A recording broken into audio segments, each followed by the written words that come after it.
Hey everyone, how's it going? Forrest here again with another installment of my complete analysis of all 389 Bach chorale harmonizations. Today we're looking at Du Friedefürst, Herr, Jesu Christ, which translates to You Prince of Peace, Lord Jesus Christ. This is a very straightforward chorale to analyze, definitely a good complement to the very difficult one we had yesterday. It's very straightforward. All the harmony does exactly what it's supposed to do, and it was a delight to analyze for that reason because I was in need of a mental break after yesterday's chorale, so maybe whoever edited this had that in mind. Who knows? And that being said, let's just hop right into the analysis. So we start out with the key of A major. This is pretty much a no-brainer. We have 3 sharps in the key signature, and we start and end on A major, so starting on an A major triad, A, E, A, and C sharp. We then immediately progress to D, D, F sharp, and A. That's a root position D major triad with a passing 7th on the bass.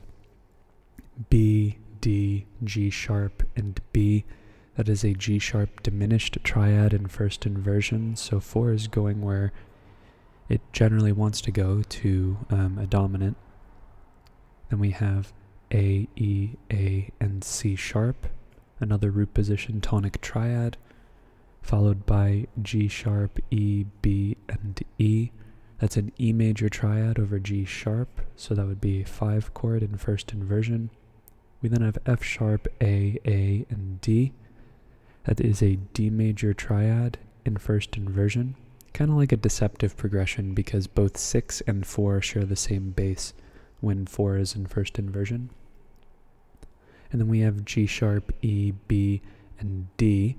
That is an E7 chord over G sharp. So that would be a 5, 6, 5. And then we cadence on 1.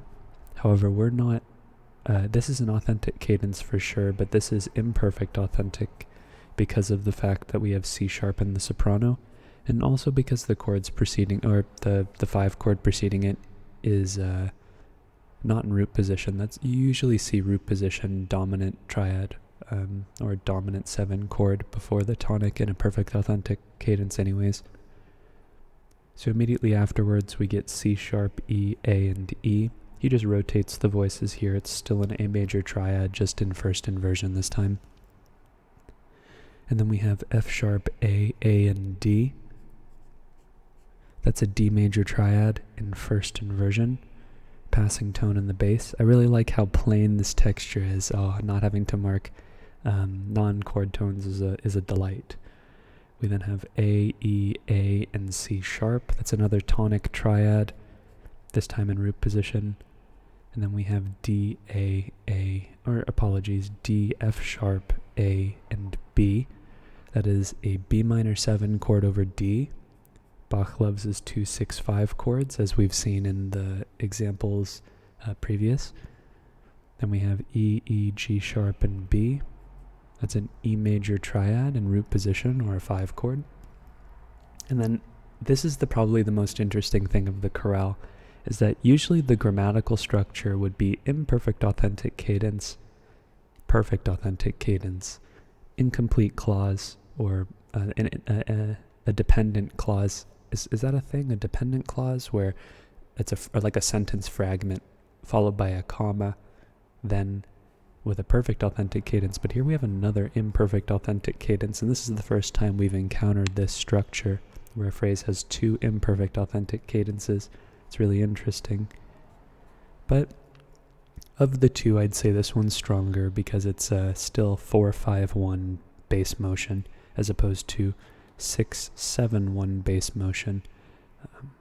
It's just the soprano that kind of throws you for a loop. That in and of itself sort of deceives the ear when you're expecting something, right? Alright, moving on to our next cadence. So if we look, we have this crunchy C sharp major chord, and we know that C sharp is the dominant of F sharp minor, which is our relative minor in the key, to the key of A major. So this is a half cadence in C sharp minor. So we're looking for some sort of modulation point. But just looking at this phrase right here, we don't see anything that would hint at F sharp until we get that E sharp on the cadence. So I think this is going to be a late modulation, but let's find out.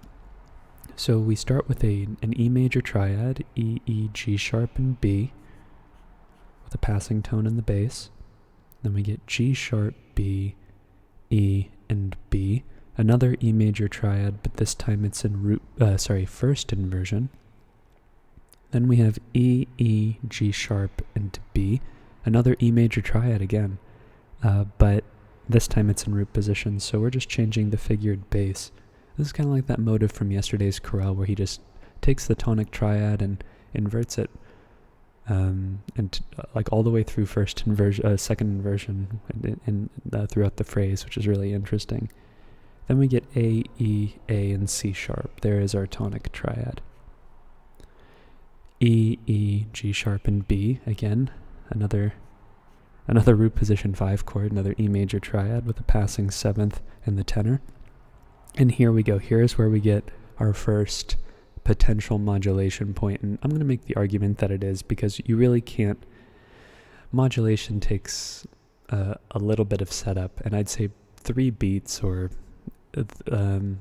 how would I articulate it? It's like the harmonic rhythm. Depending on the harmonic rhythm, it takes a little bit of setup to modulate, right? I feel like there has to be some sort of cadential motion, or some, not cadential motion, that doesn't make sense.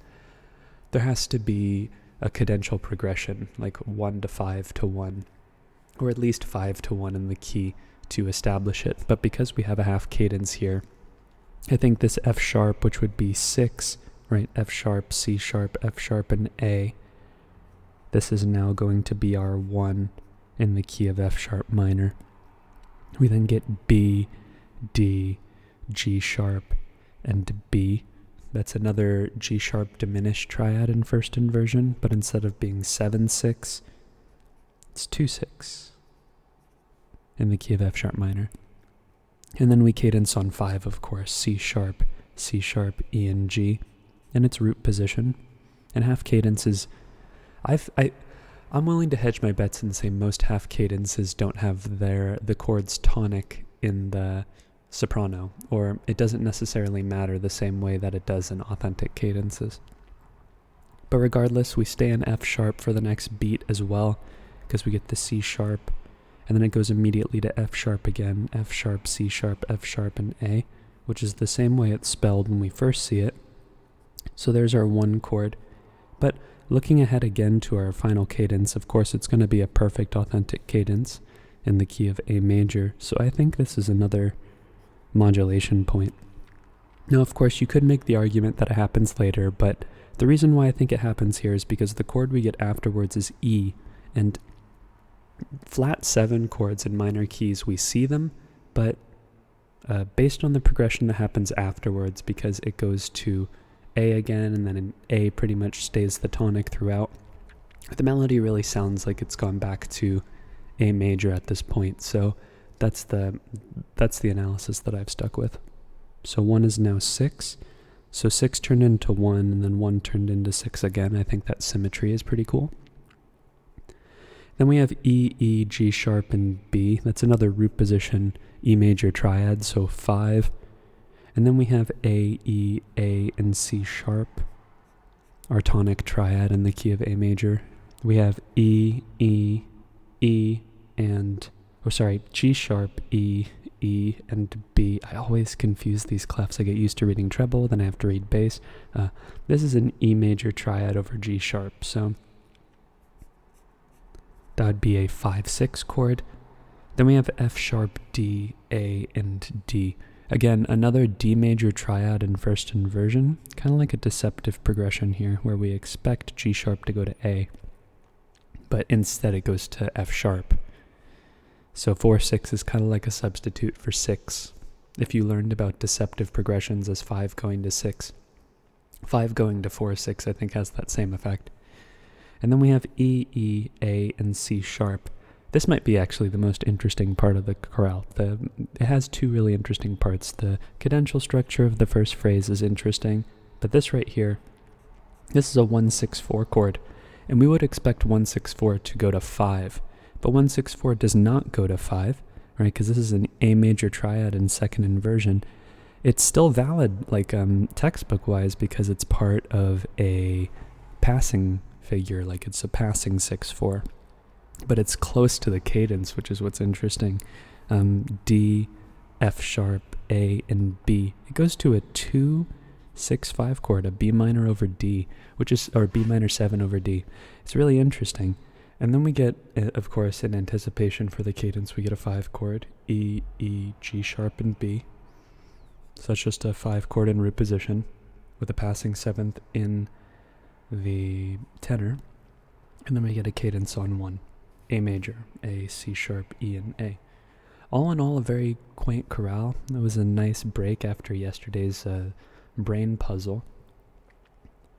That being said, I'm going to tuck this. This is another one I'm going to tuck into my back pocket. This is a very straightforward chorale to analyze. That's actually a real-world example. Like for a diatonic harmony class, just give them that first phrase. That's great analysis. Shows them that you could write really beautiful music with very modest means.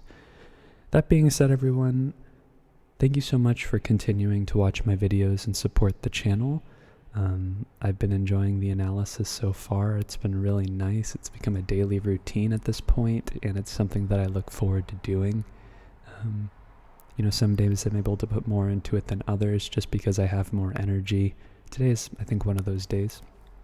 But with work and with school and just with everything going on in my life, sometimes it's hard to really put my all into it. But the analysis, I don't think, has suffered because of it. Just some chorales it's just the nature of the music. Some of the chorales are more contrapuntal. Some of them have more angular progressions that challenge my definition of tonal music, and I have to think outside the box in terms of how I want to analyze them. But regardless, those are the ones that I look forward to because those are the ones that have lots of interesting talking points. This one here, very quaint, very straightforward, and that's okay too. It's a very beautiful chorale. It has its own interesting contour and its own beauty as well.